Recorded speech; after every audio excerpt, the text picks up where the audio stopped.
तो अल जजीरा कहती है कि ये और ये बिल्कुल एक जैसे हैं।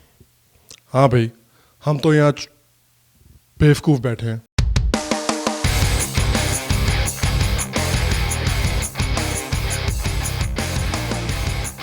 हेलो और शाम शर्मा शो के इस एपिसोड में आपका बहुत बहुत स्वागत है। आज मुझसे जुड़ने के लिए और आज ये शो देखने के लिए आपका बहुत बहुत धन्यवाद। तो अल जजीरा ये कहती है कि शबरीमला के जो भक्त हैं, जो सुप्रीम कोर्ट के फैसले के खिलाफ प्रदर्शन कर रहे हैं, वो फार राइट हैं। फार राइट का मतलब पूरी दुनिया में ये हुआ कि नाज़ी।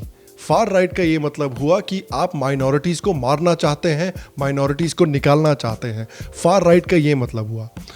अब आप ये सोच रहे होंगे कि अबे यार शाम, ठीक है, अल जजीरा ने शबरीमला के प्रदर्शनकारियों को फार राइट कहा, क्या फ़र्क पड़ता है, तू क्यों इतना परेशान हो रहा है? देखिए, लेकिन ऐसा है कि फ़र्क पड़ता है। अल जजीरा का और उसका जो फेसबुक पेज है AJ+, उनका बहुत बड़ा मंच है दुनिया में। भारत में ही नहीं, भारत के बाहर भी बहुत लोग अल जजीरा को पढ़ते हैं और AJ+ के वीडियोस देखते हैं। AJ+ के 11 मिलियन यानी 1 करोड़ से ऊपर फॉलोअर हैं फेसबुक पर। और ख़ासकर जो लोग भारत के बाहर रहते हैं, जो भारत के बारे में उतने अच्छे से जानते नहीं हैं, भारत के सिचुएशन के, भारत के कल्चर के बारे में उतने अच्छे से जानते नहीं हैं, वो अल जजीरा को पढ़ेंगे और फिर वो देखेंगे कि भाई ये शबरीमला के जो लोग हैं, जो ये प्रदर्शन कर रहे हैं, वो फार राइट है, और वो उसको विश्वास कर लेंगे। और फिर ये सोचेंगे कि ये जो प्रदर्शनकारी हैं, जो शबरीमला के लिए प्रदर्शन कर रहे हैं, और जो लोग शार्लेट्सविल में व्हाइट सुप्रीमेसिस्ट नाज़ी लोग निकल के आए थे, ये दोनों बिल्कुल एक जैसे हैं। और इस तरह से नैरेटिव बनता है। भारत के जो लेफ्टिस्ट हैं, ये अमेरिका के, यूरोप के लेफ्टिस्टों से हर चीज़ कॉपी करते हैं। तो अमेरिका के लेफ्टिस्ट, यूरोप के लेफ्टिस्ट ये कहते हैं कि भाई जो मेजॉरिटी है हमेशा ख़राब है और जो माइनॉरिटी है हमेशा अच्छी है। यही चीज़ भारत के लेफ्टिस्ट इंडिया में भी करते हैं कि भाई मेजॉरिटी जो है, जो हिंदू है, हमेशा ख़राब है, और जो माइनॉरिटी है, जो मुसलमान है, जो क्रिश्चियन है, वो हमेशा अच्छे हैं, वो कुछ गलत कर ही नहीं सकते। और क्योंकि हिंदू हमेशा ख़राब है, इसलिए हिंदुओं की जो परंपराएं हैं वो भी ख़राब हैं, और हिंदुओं की परंपराओं पर हिंदुओं को शर्मिंदा होना चाहिए। और इन परंपराओं को ख़त्म करना, इन परंपराओं को तोड़ना, ये भारत के लेफ्टिस्टों का धर्म है। और इसलिए क्योंकि हिंदू खराब है और हिंदुओं की परंपराएं खराब हैं, इसलिए अगर उन परंपराओं को बचाने के लिए हिंदू प्रदर्शन कर रहे हैं, विरोध कर रहे हैं, इसका ये मतलब हुआ कि ये प्रदर्शन भी खराब है और ये विरोध भी खराब है और ये फार राइट है और ये नाज़ी हैं और इनको शर्मिंदा होना चाहिए। ऐसे बनता है नैरेटिव। तो अल जजीरा कहता है कि पिछले हफ्ते हजारों लोग केरला में कोझिकोड में निकल कर आए बीजेपी के कहने पे। तो पहली बात, इस विरोध का, इस प्रदर्शन का शुरुआत में बीजेपी से कोई लेना देना नहीं था। ये प्रदर्शन अपने आप केरला के लोगों ने शुरू किया सुप्रीम कोर्ट के फैसले के बाद। उन्होंने देखा कि सुप्रीम कोर्ट इस परंपरा को समझने की कोशिश नहीं कर रहा है और इसलिए इस परंपरा को बचाना जरूरी है। जिस तरह से नॉर्थ इंडिया के हिंदुओं के लिए अयोध्या जरूरी है, राम मंदिर जरूरी है, उस तरह से केरला के लोगों के लिए ये अयप्पा का मंदिर जरूरी है। तो शुरू में बीजेपी का इससे कोई लेना देना नहीं था। बीजेपी खुद घबरा रही थी इस प्रदर्शन में हिस्सा लेने के लिए, क्योंकि वो सोच रही थी कि अगर वो सुप्रीम कोर्ट के फैसले के खिलाफ प्रदर्शन करते हैं या प्रदर्शन को ज्वाइन करते हैं तो लोग उनसे नाराज होंगे। जब इन्होंने ये देखना शुरू किया कि इतने हजारों लाखों लोग निकल कर आए अयप्पा का और शबरीमला के समर्थन में, तब उन्होंने देखा कि भाई देखो, यहाँ पर एक पॉलिटिकल अपॉर्चुनिटी है, यहाँ पर एक अपॉर्चुनिटी है कि अगर हम इन प्रदर्शनकारियों का साथ दें तब इससे ये हो सकता है कि हमें केरला में कुछ मदद हो। फिर ये कहते हैं कि बीजेपी के जो चीफ हैं अमित शाह, उन्होंने इस एंटी वुमेन प्रदर्शनकारियों को सपोर्ट किया है। पहली बात तो ये कमाल का एंटी वुमेन प्रोटेस्ट है, जिसमें इतनी लाखों औरतें मार्च कर रही हैं, जिसमें इतनी लाखों औरतों ने भाग लिया है, जिसमें रेडी टू वेट जो कैंपेन है, सोशल मीडिया का कैंपेन, वो औरतों ने शुरू किया है, जैसे कि पद्मा पिल्लई, जैसे कि अंजलि जॉर्ज, उन्होंने शुरू किया है। तो ये कमाल का एंटी वुमेन मूवमेंट है भैया। प्रो परंपरा और एंटी वुमेन, इन दोनों में काफी अंतर है। शबरीमला का जो प्रदर्शन हो रहा है, शबरीमला के जो भक्त निकल के आए हैं प्रदर्शन करने के लिए, वो अपनी परंपरा को बचाना चाहते हैं। वो औरतों को नापसंद नहीं करते, वो औरतों को रोकना या पीड़ित करना नहीं चाहते हैं, वो अपनी परंपरा को बचा के रखना चाहते हैं। और ये परंपरा क्या है? परंपरा ये है कि शबरीमला के स्थान पर अयप्पा ने नैष्ठिक ब्रह्मचर्य का पालन करने का व्रत लिया है, और ये सिर्फ शबरीमला में लागू होता है। और दूसरी चीज ये कि शबरीमला में जाने के लिए लोगों को एक 41 दिन का व्रतम भी रखना पड़ता है, और वो व्रतम कई मर्द भी नहीं रखते हैं, इसलिए उन मर्दों को भी शबरीमला में जाने की अनुमति नहीं है। और ऐसे कुछ मंदिर भी हैं भारत में जहां पे मर्दों को जाने की भी अनुमति नहीं है। केरला में एक ऐसा मंदिर है जहां पे मर्दों को जाने की अनुमति नहीं है। तमिलनाडु में एक ऐसा मंदिर है जहां पे मर्दों को जाने की अनुमति नहीं है। बिहार के मुजफ्फरपुर में एक ऐसा मंदिर है जहां पे साल के एक समय पर मर्दों को जाने की अनुमति नहीं है। तो वो एंटी मर्द नहीं हुए, वो मर्द विरोधी नहीं हुए, वो बस एक उस मंदिर की परंपरा है।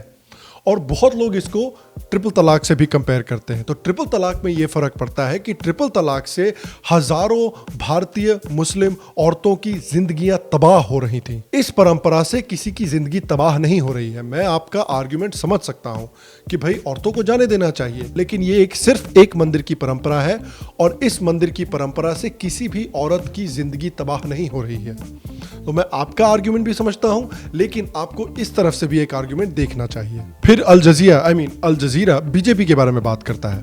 ये कहता है कि बीजेपी प्रमुखता में आई 1980s में, जब उन्होंने एक मस्जिद को तोड़कर एक मंदिर बनाने की कोशिश की। वाह, क्या एक तरफा कहानी है। तो ये कहानी ये बताने की कोशिश कर रहे हैं कि भैया एक खाली प्लॉट पड़ा था अयोध्या में, जहां पे मुगलों ने सोचा कि चलो यहाँ पे एक मस्जिद बनाते हैं, लेकिन बनाने से पहले सबसे पहले पूछ लेते हैं। तो वो गांव में गए, सबसे पूछने लगे कि भैया आप ये जमीन यूज तो नहीं कर रहे, हम इस पे मस्जिद बना लें? आप ये जमीन यूज तो नहीं कर रहे, हम इस पे मस्जिद बना लें? और गाँव वालों ने कहा हाँ, ये तो बिल्कुल खाली प्लॉट पड़ा है, जाइए बना लीजिए, कोई बात नहीं। और फिर मुगलों ने कहा ठीक है भैया, बिना पूछे नहीं बनाना चाहते थे, है ना। ये कहानी बताने की कोशिश कर रहा है अल जजीरा। सच्चाई ये है कि जहां पे ये मस्जिद बनाई गई थी वहां पे एक भव्य राम मंदिर हुआ करता था, और उस मंदिर को तोड़ के ये मस्जिद बनाई गई थी। और ये मस्जिद इसलिए बनाई गई थी क्योंकि मुगलों ने देखा कि अयोध्या और वो राम मंदिर हिंदुओं के लिए कितना पवित्र स्थान है, और ये जानते हुए उन्होंने हिंदुओं का अपमान, हिंदुओं का तिरस्कार करने के लिए उस मंदिर को तोड़ा और वहां पर एक मस्जिद बनाया। ये है सच्ची पूरी कहानी। फिर उन्होंने एक कपिल कोमिरेड्डी नाम के लेखक का इंटरव्यू लिया, जहां पे कपिल कोमिरेड्डी ने कहा कि शबरीमला का जो प्रदर्शन हो रहा है उसका कोई विरोध नहीं कर रहा, कोई भी पॉलिटिकल पार्टी उसका विरोध नहीं करना चाहती, क्योंकि वो हिंदू मर्दों को नाराज नहीं करना चाहती। तो फिर यही कहानी बताने की कोशिश कर रहे हैं कि इस प्रदर्शन में सिर्फ और सिर्फ हिंदू मर्द हैं लगे हुए। तो अगर ऐसा सच है तो मैंने एक बड़ा अजीब सा ट्रेंड देखा है केरला के हिंदू मर्दों में और साउथ इंडिया के हिंदू मर्दों में। साउथ इंडिया के जो हिंदू मर्द हैं वो पता नहीं क्यों प्रदर्शन करने के लिए औरतों के कपड़े पहन के जाते हैं।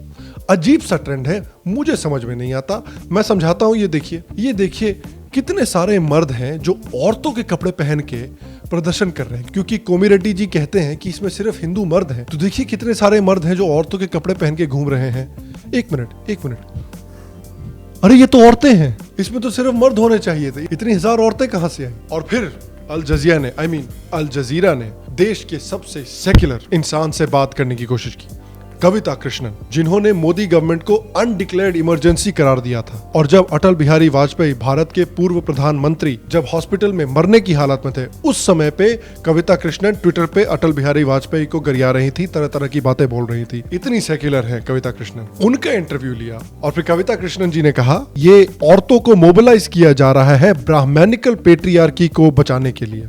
ये एक नया आया है। तो इनके हिसाब से भारत के 5% ब्राह्मण हैं और सिर्फ भारत के इन 5% में पेट्रियार्की है। 95% है भारत का, उसमें कोई पेट्रियार्की नहीं है। क्षत्रिय पेट्रियार्कल नहीं है, वैश्य पेट्रियार्कल नहीं है, SC ST पेट्रियार्कल नहीं है, क्रिश्चियन तो भैया पेट्रियार्कल हो ही नहीं सकते, और मुसलमान अरे बेवकूफ, मुसलमान पेट्रियार्कल कैसे हो सकते हैं? देखिए, मैं ये नहीं कह रहा कि ब्राह्मणों में पेट्रियार्की नहीं है, और मैं ये नहीं कह रहा कि जो लोअर कास्ट है, जो SC ST है, वो भुगते नहीं है भारत के कास्ट सिस्टम में। भुगते हैं, भारत के कास्ट सिस्टम में वो काफी बुरी तरह से भुगते हैं।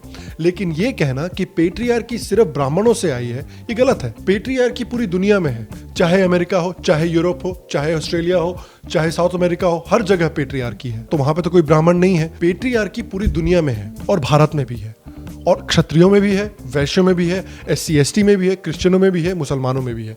पेट्रियार्की सब में है। तो ये कहना कि सिर्फ ब्राह्मणों से आई है पेट्रियार्की, ये बिल्कुल झूठ है। तो जब आप कविता कृष्णन का कोई इंटरव्यू पढ़ते हैं तो सबसे पहले ये चीज करनी जरूरी है, ये लॉजिक लीजिए और ये खिड़की के बाहर फेंकी है। तो देखिए, ये एक नैरेटिव क्रिएट करने की कोशिश हो रही है यहाँ अल जजीरा में।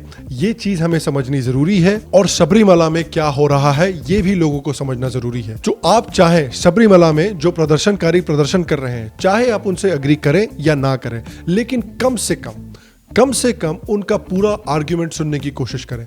कम से कम ये समझने की कोशिश करें कि वहां परंपरा का क्या मतलब है, वहां की परंपरा क्या है, 41 दिन के व्रतम का क्या मतलब है, नैष्ठिक ब्रह्मचर्य के व्रत का क्या मतलब है। ये कम से कम प्लीज समझने की कोशिश करें। ये एंटी वुमेन प्रोटेस्ट नहीं है। आप चाहे अग्री करें या ना करें, ये बिल्कुल ठीक है, लेकिन कृपया इस आर्ग्यूमेंट को, इस परंपरा को कम से कम पढ़ने की, समझने की कोशिश करें। हाँ, तो ये था आज का एपिसोड। मुझे आशा है कि आपको आज का ये एपिसोड पसंद आया हो। अगर आपको आज का एपिसोड ये पसंद आया तो मैं आपसे पूछना चाहता हूँ, क्या आपको लगता है कि सबरीमला की जो परंपरा है वो एंटी वुमेन है? क्योंकि ये परंपरा सिर्फ एक मंदिर में है, सैकड़ों मंदिरों में औरतों को जाने की अनुमति है, और कुछ ऐसे मंदिर हैं जहां पे मर्दों को जाने की अनुमति नहीं है। तो क्या आपको लगता है कि ये परंपरा जो है एंटी वुमेन है? कृपया अपने कमेंट्स मुझे कमेंट सेक्शन में नीचे बताएं। अगर आपको आज का एपिसोड पसंद आया हो तो प्लीज एक एपिसोड को थम्स अप दे दें, एक लाइक दे दें। इससे एपिसोड की बहुत मदद होती है और इससे मेरी बहुत मदद होती है। अगर आप शाम शर्मा शो को पसंद करते हैं और अगर आप शाम शर्मा शो को सपोर्ट करना चाहते हैं तो प्लीज पेट्रियन पे जाएं, नीचे लिंक पे क्लिक करें और प्लीज शाम शर्मा शो को सपोर्ट करें। अगर आपको शाम शर्मा शो पसंद है तो प्लीज नीचे क्लिक करके शाम शर्मा शो को सब्सक्राइब करें और यहां भी क्लिक कर सकते हैं। मैं आपको अगले एपिसोड में मिलूंगा, और तब तक स्वस्थ रहें, सुखी रहें, और फिर मिलेंगे।